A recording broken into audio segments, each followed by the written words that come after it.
દક્ષિણ ગુજરાતમાં જોરદાર વરસાદ આબ ફાટતા પૂરનું સંકટ તોડાઈ રહ્યું છે દક્ષિણ ગુજરાત પર અને હજુ પણ આગામી દિવસોમાં વધારે વરસાદ વરસવાની આગાહી કરવામાં આવી છે। હવામાન વિભાગે આગાહી કરી છે। તાપી, ડાંગ અને નવસારી જિલ્લામાં ધોધમાર વરસાદ વરસ્યો। તાપી અને ડાંગથી નીકળતી નદીઓના જળસ્તર વધ્યા। પૂર્ણા, અંબિકા અને કાવેરી નદીના જળસ્તર વધ્યા। સોનગઢમાં 8 તો વઘઈ, વ્યારા અને વાંસદામાં 7 ઇંચ વરસાદ વરસ્યો। ઉચ્છલ, ડોલવણ અને સુબીરમાં 5 ઇંચથી વધુ વરસાદ ખાબક્યો છે।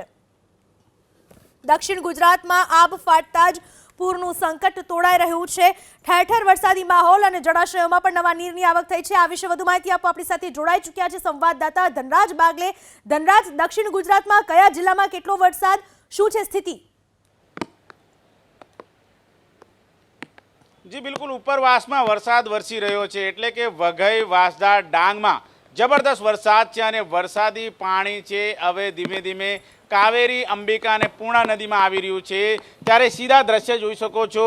ગણતરીની મિનિટોમાં જ આટલું પાણી છે એ રોડ રસ્તા ઉપર આવી ચૂક્યું છે। એટલે કે જે રીતે ઘોલ ગામ છે એ ઘોલ ગામનો સંપર્ક થોડા જ મિનિટોમાં તૂટી જશે। જે પ્રમાણે ધીમે ધીમે સતત અત્યારે પાણીનું લેવલ છે એ વધી રહ્યું છે, ત્યારે ઘોલ ગામનો સંપર્ક તૂટી શકે છે। આ સામે છેડેથી જે વાહનો આવતા હોય છે જોઈ શકાય છે, થોડા સમય પહેલાં રોડ છે એ ચોખ્ખો ચણાક દેખાતો હતો, પરંતુ અત્યારે ગણતરીની મિનિટોમાં જ જે અંબિકા નદીનું પાણી છે એ ઘોલ ગામની અંદર અત્યારે પ્રવેશ કરી ચૂક્યું છે। ત્યારે પૂર ઝડપે અત્યારે વાહનો છે એ હંકારવા માટે લોકોને મજબૂર થવું પડતું હોય છે અને આ પ્રમાણેની સ્થિતિ છે। આ તો વાત થઈ રોડ રસ્તાની, પરંતુ અત્યારે સ્થિતિ તમે જોઈ લો। ધીમે ધીમે જે વાડીઓ છે એ વાડીઓમાં જે અત્યારે પાણી ભરાવાની શરૂઆત છે એ થઈ ચૂકી છે। વાડીની અંદર જે ઘરો છે એ ઘરોમાં પણ અત્યારે પાણી પ્રવેશવાની શરૂઆત થઈ ચૂકી છે।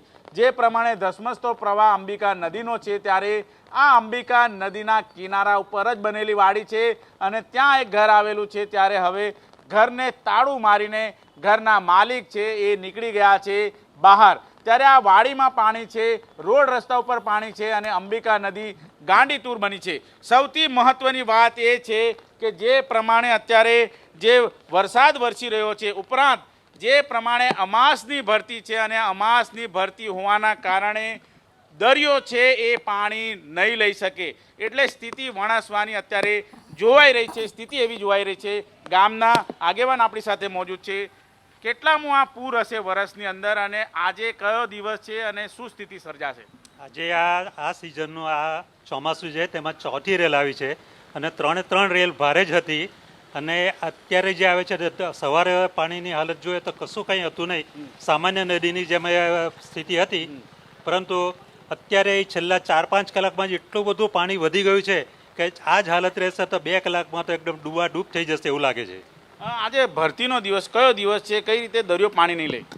દરિયામાં ભરતી આવે એટલે દરિયામાંથી પાણી બહાર આવે એટલે દરિયો એક્સેપ્ટ નહીં કરે, આ પાણી જે પેલું રેલનું પાણી તે એક્સેપ્ટ નહીં કરે એટલે એ પાછું અહીંયા જ ઉછાળવામાં આવશે, એટલે એના કારણે પાણી વધવાની શક્યતા છે। તંત્ર દ્વારા કોઈ સૂચના આપવામાં આવી? તંત્ર દ્વારા ખાસ કઈ સૂચના જેવું નથી અહીંયા। બિલકુલ જોઈ શકાય છે અત્યારે જે માતા છે પોતાના વહાલ સોયા બાળકોનો હાથ પકડીને આ રીતે ગામની અંદર વહેલી તકે પ્રવેશ કરવાનો અત્યારે હાલ પ્રયાસ કરી રહ્યા છે, કારણ કે ગણતરીની મિનિટોમાં જ આ રસ્તો છે એ લોકોના આવન જાવન માટે બંધ થઈ જશે, વાહન ચાલકો માટે બંધ થઈ જશે અને ઘોલ ગામ છે એ અત્યારે બિલીમોરા ગામ છે ત્યાંથી સંપર્ક વિહોણું થઈ ચૂક્યું। આ પ્રમાણે જોઈ શકાય છે વાહનો છે એન પ્રકારે જે લોકોએ બહાર જવું હોય તાત્કાલિક બહાર નીકળી રહ્યા છે। જેમણે જે રીતે ઘર વપરાશની સામગ્રી હોય, પછી અન્ય દૂધ હોય કે પછી અન્ય સામગ્રી હોય, ખાવાની સામગ્રી હોય, એ પણ અત્યારે હાલ પહેલાંથી જ લઈને અત્યારે જોવા મળી રહ્યા છે। અંબિકા નદી ગાંડીતુર બની છે,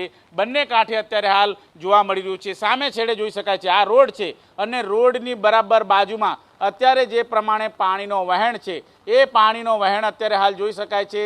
ધસમસતો પ્રવાહ છે એ અત્યારે જોવા મળી રહ્યો છે। આ અંબિકા નદીનું પાણી છે અને આ પ્રમાણે અંબિકા નદી જ્યારે વહેતી નજર આવતી હોય ત્યારે ભરતી છે, ભરતીનું પાણી બેક મારશે અને આ પાણી જ્યારે બંને ભેગું થશે ત્યારે સ્થિતિ પૂર જેવી સર્જાશે। ત્યારે તમામ લોકોને સહી સલામત સ્થળે રહેવા માટેની સૂચના પણ આપવામાં આવી છે। આ ધનરાજ, આભાર આપનો તમામ માહિતી બદલ।